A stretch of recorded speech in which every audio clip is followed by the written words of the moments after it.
Hello friends, good morning. कैसे हो? I hope कि आप लोग अच्छे ही होंगे। इस वीडियो में हम लोग सॉल्व करेंगे यूपी बीएड एंट्रेंस एग्ज़ाम 2020 के एग्ज़ाम में पूछे गए सभी प्रश्नों को हम लोग सॉल्व करेंगे। केवल हम लोग इसमें जीके के क्वेश्चंस को देखेंगे, यानी कि 50 क्वेश्चन सॉल्व करेंगे और अगली वीडियो में हम लोग 50 क्वेश्चन जैसे हिंदी हो गया लैंग्वेज का और 50 रीजनिंग 50 सब्जेक्ट एबिलिटी के क्वेश्चंस को हम लोग सॉल्व करेंगे। तो केवल इसमें हम लोग जीके के क्वेश्चंस को सॉल्व करेंगे। अगर आप लोगों को ये 50 क्वेश्चंस की पीडीएफ चाहिए, यानी कि पूरी पीडीएफ चाहिए, तो आप लोगों को मैं लास्ट में बताऊंगा कि इसकी पीडीएफ आपको कैसे प्राप्त करनी है, वो भी फ्री में। तो वीडियो को एंड तक देखते रहें, मैं आपको बीच में बताऊंगा कि कैसे आपको इस पीडीएफ को लेनी है। तो चलिए फटाफट इस वीडियो को स्टार्ट करते हैं। आप लोगों को अगर 2021 में बीएड करना है तो आप लोग इस चैनल से जुड़ जाइए, चैनल को सब्सक्राइब करके बगल में बेल आइकन को ऑन कर लीजिएगा। आप लोगों को निश्चित ही इस चैनल के माध्यम से मदद मिलेगी। अगर आप लोगों को और भी बीएड से संबंधित वीडियोस देखनी है तो आप लोग प्लेलिस्ट में जाके देख सकते हैं। चलिए, पहला क्वेश्चन पूछा गया था, मोहनजोदड़ो का स्थानीय नाम है। मोहनजोदड़ो का जो स्थानीय नाम था, क्या था, आपको बताना है। बहुत ही इंपॉर्टेंट क्वेश्चन है फ्रेंड्स। ये 50 क्वेश्चंस में कम से कम 10 क्वेश्चंस रिपीट होंगे, ठीक है। तो 50 क्वेश्चन बिल्कुल अच्छे से याद कर डालना है इनको, ठीक है। यही क्वेश्चंस आपको देखने को मिलेंगे आपके एग्ज़ाम में। तो देखिए, मोहनजोदड़ो का जो स्थानीय नाम था वो था मृतकों का टीला। ऑप्शन सी करेक्ट होगा इस क्वेश्चन का राइट आंसर। बहुत ही इंपॉर्टेंट क्वेश्चन है, स्टार लगा लीजिए इसमें, ठीक है। अगला क्वेश्चन पूछा गया था, मोहनजोदड़ो में सबसे बड़ा भवन कौन सा है। मोहनजोदड़ो में सबसे बड़ा भवन कौन सा है, ये अगला क्वेश्चन पूछा गया था। ये भी बहुत इंपॉर्टेंट क्वेश्चन है। तो देखिए, मोहनजोदड़ो में जो सबसे बड़ा भवन है वो है धान्यागार। ऑप्शन बी करेक्ट होगा इस क्वेश्चन का राइट आंसर, ठीक है। अगला क्वेश्चन आप लोग देख सकते हैं, बुद्ध किस वंश से संबंधित थे। बहुत ही सिंपल क्वेश्चन है, बुद्ध किस वंश से संबंधित हैं। गौतम बुद्ध जी के बारे में मैंने तो कम से कम आप लोगों को 4 से 5 बार बता चुका हूँ, ठीक है, अगर आप लोग मुझे पहले से फॉलो करते आ रहे होंगे। तो जो गौतम बुद्ध जी थे, यानी कि बुद्ध जी थे, वो किस वंश से संबंधित थे ये आपको बताना है। तो ये संबंधित थे शाक्य वंश से। ऑप्शन सी करेक्ट होगा इस क्वेश्चन का राइट आंसर। तो फ्रेंड्स, गौतम बुद्ध जी के बारे में मैंने कई बार बताया है, तो आप लोग बताइए कि गौतम बुद्ध जी सबसे पहला अपना उपदेश कहाँ पे दिए थे और उनका जन्म कहाँ पे हुआ था, ये आप लोग कमेंट बॉक्स में अभी के अभी टाइप करके बताइए। अगला क्वेश्चन ये पूछा गया था, प्रथम बौद्ध परिषद कहाँ आयोजित की गई थी। ये भी क्वेश्चंस मैंने करवाया है, ठीक है, इस बार मैं करवा चुका हूँ ये क्वेश्चन। तो प्रथम बौद्ध परिषद कहाँ आयोजित की गई थी, ये क्वेश्चन पूछा गया था। तो ये आयोजित की गई थी राजगृह में। ऑप्शन सी करेक्ट होगा इस क्वेश्चन का राइट आंसर। अगला क्वेश्चन ये पूछा गया था, जैन धर्म का पहला तीर्थंकर किसे माना जाता है। बहुत ही सरल क्वेश्चन पूछा जा रहा है, देख लीजिए आप लोग किस तरह के एग्जाम में पूछे जाते हैं। आप लोग कमेंट बॉक्स में पूछते हैं कि थोड़ा टफ क्वेश्चन करवाइए, तो देख लीजिए आप लोग स्वयं देख लीजिए, 2020 का पेपर है ये, किस तरह के क्वेश्चन इसमें पूछे जा रहे हैं। तो देखिए, जैन धर्म के पहले जो तीर्थंकर माने जाते हैं वो ऋषभदेव के। ऑप्शन सी करेक्ट होगा इस क्वेश्चन का राइट आंसर। जो 24वें हैं वो आपके हैं महावीर स्वामी, ठीक है। तो ये आपको याद रखना है। अगला क्वेश्चन ये देखिए, दो क्वेश्चंस वहीं से पूछा जा रहा है, जैन धर्म से ही। वर्धमान महावीर ने महापरिनिर्वाण कहाँ प्राप्त किया, ठीक है, ये आपको बताना है। जो महावीर स्वामी जी थे उनको परिनिर्वाण कहाँ प्राप्त हुआ था, ये आपको बताना है। बहुत ही सिंपल सा क्वेश्चन है। इनको जो महापरिनिर्वाण प्राप्त हुआ था वो पावा में हुआ था। ऑप्शन ए करेक्ट होगा इस क्वेश्चन का राइट आंसर। अगला क्वेश्चन, कलिंग युद्ध के बाद निम्न में से किसने महाराज अशोक के रूपांतरण को दर्जा किया, ये आपको बताना है। ये क्वेश्चन पूछा गया था। तो रॉक एडिक्ट, ऑप्शन डी वाला करेक्ट हो जाएगा, ठीक है। अगला क्वेश्चन पूछा गया था, कलिंग युद्ध किस वर्ष में हुआ था। ये क्वेश्चंस बहुत इंपॉर्टेंट है, इसको आप लोग जरूर याद करके जाइएगा एग्जाम से पहले। कलिंग युद्ध किस वर्ष में हुआ था, ये आपको बताना है। बहुत ही सिंपल सा क्वेश्चन। तो कलिंग युद्ध जो हुआ था वो हुआ था 261 बीसी में। ऑप्शन ए करेक्ट होगा इस क्वेश्चन का राइट आंसर। स्वयं देख लीजिए किस तरह के क्वेश्चन पूछे गए थे 2020 के एग्जाम में। अगला क्वेश्चन पूछा गया था, निम्न में से किनके सिक्के संगीत के प्रति उनका प्रेम दर्शाते हैं, ये क्वेश्चन पूछा गया था। तो गुप्तों के। ऑप्शन सी करेक्ट होगा इस क्वेश्चन का राइट आंसर, ठीक है। ऑप्शन सी करेक्ट हो जाएगा। अगला क्वेश्चन पूछा गया था, ये क्वेश्चंस भी मैंने करवा चुका हूँ, ठीक है। भारतीय नेपोलियन के नाम से आमतौर पर कौन सा हिंदू राजा विख्यात है? ठीक है, ये क्वेश्चंस मैं 2 बार करवा चुका हूँ। एक दिन मैंने इसको कम्युनिटी टैब पे डाला था और एक दिन मैं इससे करवाया भी था, तो आप लोगों को ये याद होगा। समुद्रगुप्त, ऑप्शन बी करेक्ट होगा इस क्वेश्चन का राइट आंसर। अगला क्वेश्चन पूछा गया था, मिहिर भोज राजपूतों के किस कुल से संबंधित हैं? ये आपको बताना है। तो वो जो संबंधित है प्रतिहार से, ऑप्शन ए करेक्ट होगा इस क्वेश्चन का राइट आंसर। अगला क्वेश्चन पूछा गया था, प्रतिहार वंश का महानतम राजा कौन था? यानी कि देख लीजिए, एक टॉपिक से दो दो क्वेश्चंस डायरेक्ट ही पूछा जा रहा है। प्रतिहार वंश का महानतम राजा कौन था, ये पूछा गया था। तो देखिए, प्रतिहार वंश का महानतम राजा था, ये थे भोज, इसे मिहिर भोज भी बोलते हैं। ऑप्शन सी करेक्ट होगा इस क्वेश्चन का राइट आंसर। ठीक है, प्रतिहार वंश का महानतम राजा कौन था? भोज। ये बिल्कुल आपको याद कर लेना है इन 50 क्वेश्चन को। ठीक है, अगला क्वेश्चन पूछा गया था, गीत गोविंद के रचयिता कौन है? स्टार लगा लीजिए इस क्वेश्चन में। गीत गोविंद के रचयिता कौन है, ये आपको बताना है। तो गीत गोविंद के जो रचयिता हैं वो हैं जयदेव। ऑप्शन बी करेक्ट होगा इस क्वेश्चन का राइट आंसर। अगला क्वेश्चन पूछा गया था, पुराना किला किसने बनवाया? पुराना किला किसने बनवाया, ये आपको बताना है। तो जो पुराना किला है उसे बनवाया गया था शेरशाह सूरी के द्वारा। ऑप्शन बी करेक्ट होगा इस क्वेश्चन का राइट आंसर। अगला क्वेश्चन पूछा गया था, 1540 ईस्वी में किस युद्ध के पश्चात हुमायूं को हिंदुस्तान से बाहर कर दिया गया था? ये हिस्ट्री से क्वेश्चन है, आप लोग देख लीजिए। तो फटाफट बताइए। तो कन्नौज युद्ध के पश्चात हुमायूं को हिंदुस्तान से बाहर कर दिया गया था। ऑप्शन सी करेक्ट होगा इस क्वेश्चन का राइट आंसर। अगला क्वेश्चन आप लोग देख सकते हैं, निम्न में से कौन सा भारत आने वाला पहला अंग्रेजी जहाज था? अंग्रेजी जहाज कौन था पहला, ये पूछा गया था क्वेश्चन, देख लीजिए आप लोग। तो देखिए, जो पहला अंग्रेजी जहाज था वो था रेड ड्रैगन। ये क्वेश्चंस मुझे कंफर्म नहीं है, बट ये क्वेश्चंस मैंने करवा दिया है। ठीक है, रेड ड्रैगन पहला अंग्रेजी जहाज था जो कि भारत आया था। ऑप्शन सी करेक्ट होगा इस क्वेश्चन का राइट आंसर। अगला क्वेश्चन ये पूछा गया था, भारत में डच का सबसे प्रारंभिक उपनिवेश कहाँ था? भारत में डच का सबसे प्रारंभिक उपनिवेश कहाँ था, ये आपको बताना है। और यही क्वेश्चंस देख लीजिए पूछा गया था। तो सबसे पहला जो उपनिवेश हुआ था मछलीपट्टनम। ऑप्शन ए करेक्ट होगा इस क्वेश्चन का राइट आंसर। ठीक है, कहीं कहीं मसूली भी दिखा रहता है, कहीं कहीं मछली भी लिखा रहता है, तो ठीक है, ये आपको याद रख लेना है। अगला क्वेश्चन पूछा गया था, रविन्द्रनाथ टैगोर द्वारा लिखित गीत जन गण मन सर्वप्रथम जनवरी 1912 में किस नाम से प्रकाशित हुआ था? ये क्वेश्चंस पूछा गया था। तो भारत भाग्य विधाता नाम से प्रकाशित हुआ था। ऑप्शन सी करेक्ट होगा इस क्वेश्चन का राइट आंसर। ये सारे क्वेश्चंस आपको बिल्कुल घोल के पी जाना है। अगला क्वेश्चन आप लोग देख सकते हैं, रविन्द्रनाथ टैगोर की गीतांजलि का संग्रह है, क्या संग्रह है, ये पूछा गया था। ऑप्शन सी कविताओं का संग्रह है। ठीक है, गीतांजलि ऑप्शन सी करेक्ट हो जाएगा इस क्वेश्चन का राइट आंसर। अगला क्वेश्चन पूछा गया था, टेलीग्राफ लाइन सर्वप्रथम कहाँ से कहाँ तक बिछाई गई थी? देख लीजिए, टेलीग्राफ लाइन सर्वप्रथम कहाँ से कहाँ तक बिछाई गई थी, ये क्वेश्चन पूछा गया था। तो सबसे पहले जो बिछाई गई थी वो बिछाई गई थी कलकत्ता से आगरा तक। ऑप्शन ए करेक्ट होगा इस क्वेश्चन का राइट आंसर। अगला क्वेश्चन देख सकते हैं, क्या पूछा गया था, निम्नलिखित में से किस देश का अलिखित संविधान है?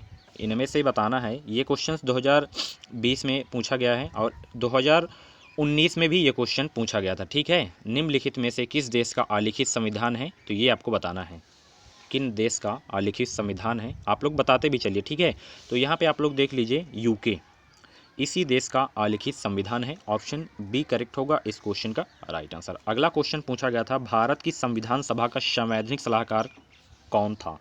ये क्वेश्चन तो मैं करवा चुका हूँ। भारत की संविधान सभा का संवैधानिक सलाहकार कौन था, ये आपको बताना है।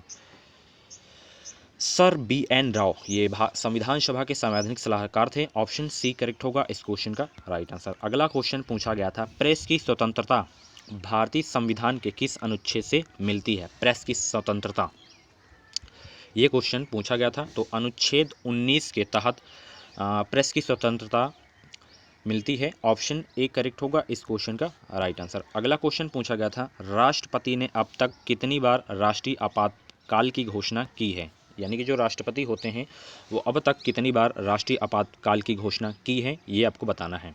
तो 3 बार अब तक। ऑप्शन सी करेक्ट होगा इस क्वेश्चन का राइट आंसर।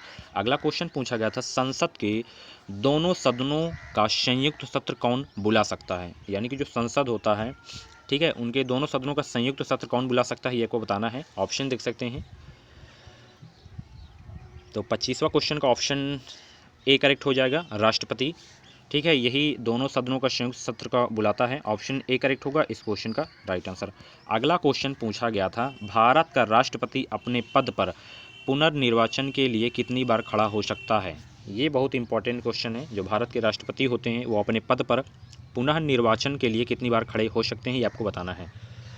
तो जितनी बार चाहें, ऑप्शन डी करेक्ट होगा इस क्वेश्चन का राइट आंसर। अगला क्वेश्चन आप लोग देख सकते हैं, क्या पूछा गया था, भारतीय संघ के राष्ट्रपति के पास वही संवैधानिक अधिकार है जो किसके पास है, ये पूछा गया था आपसे।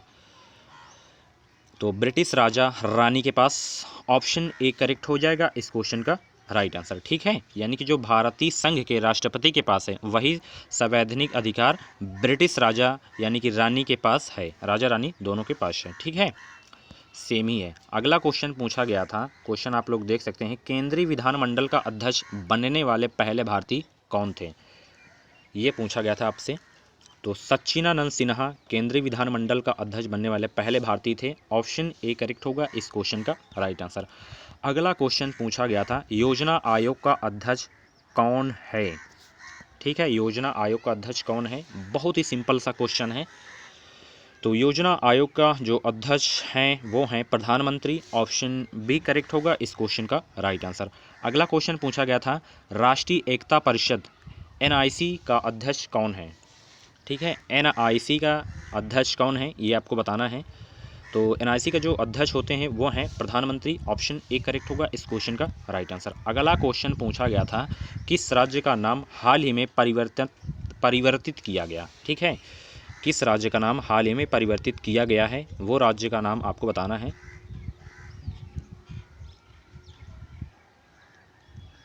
तो देखिए, पश्चिम बंगाल जो राज्य है परिवर्तित किया गया था, इसके नाम में बांग्ला रखने के लिए प्रस्ताव पास किया गया था। हालांकि जब तक संसद द्वारा विधेयक पारित नहीं होगा तब तक नहीं होगा। ठीक है, तो ऑप्शन सी करेक्ट हो जाएगा इस क्वेश्चन का राइट आंसर।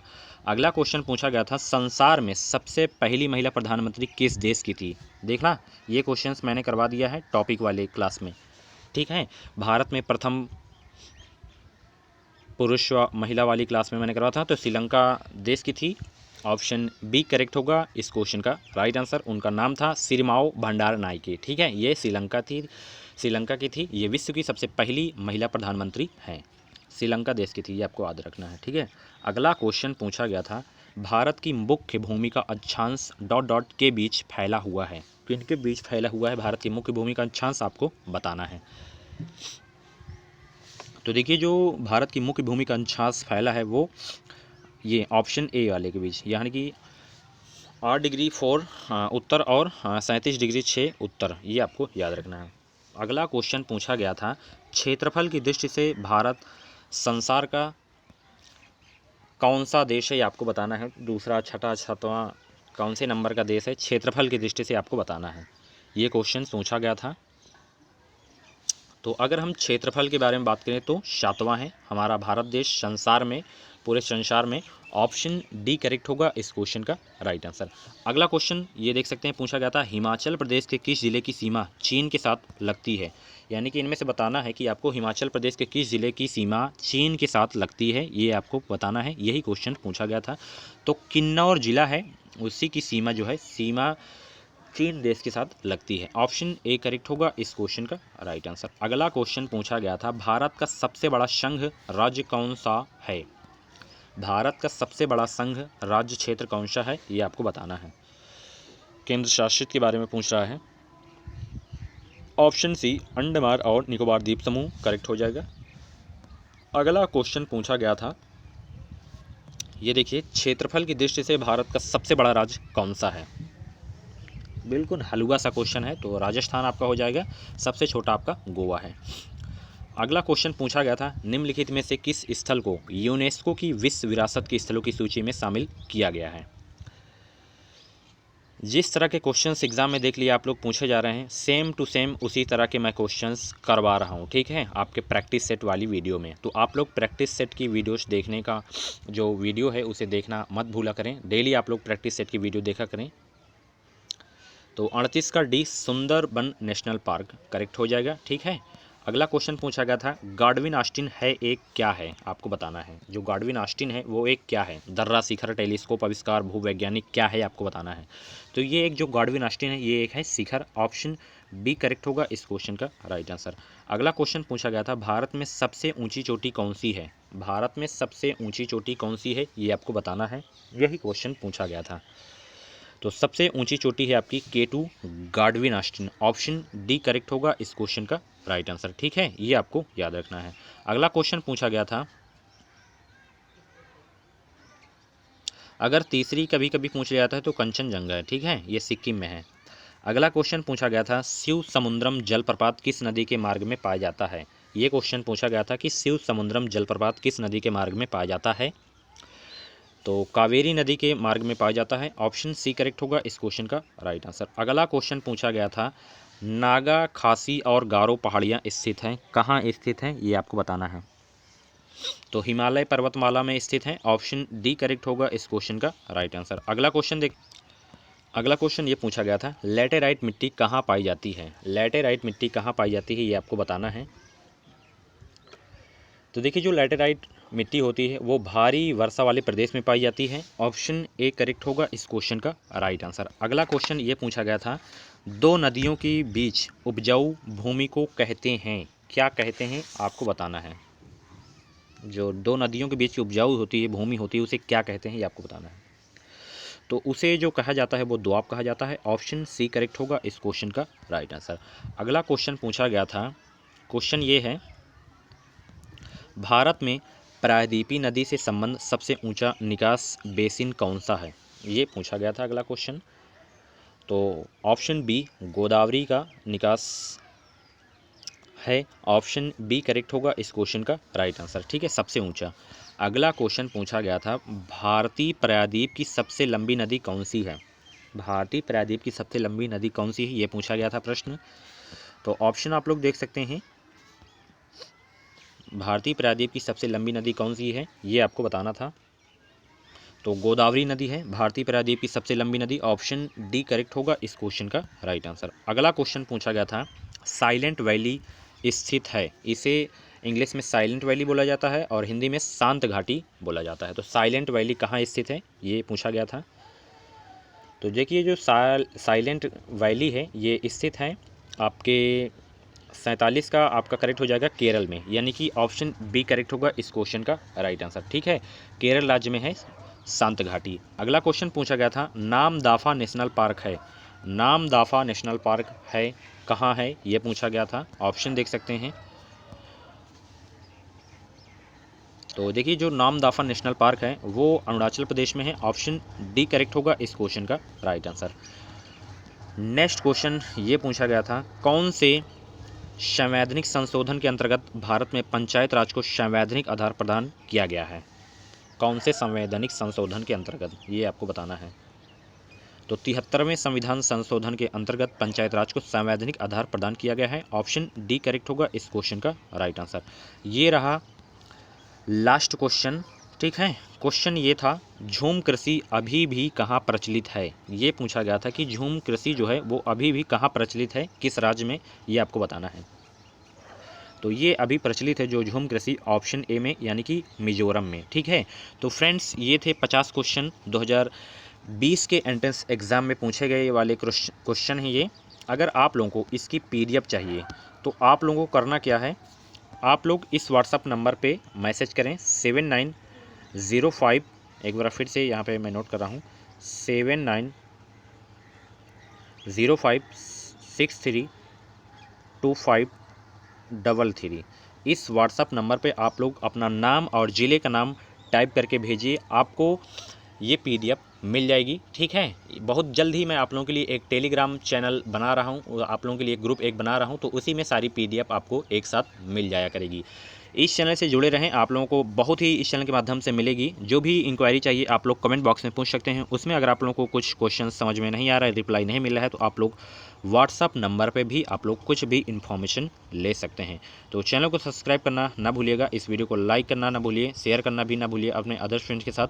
तो मिलते हैं नेक्स्ट वीडियो पे, तब तक थैंक्स फॉर वॉचिंग। जय हिंद, वंदे मातरम।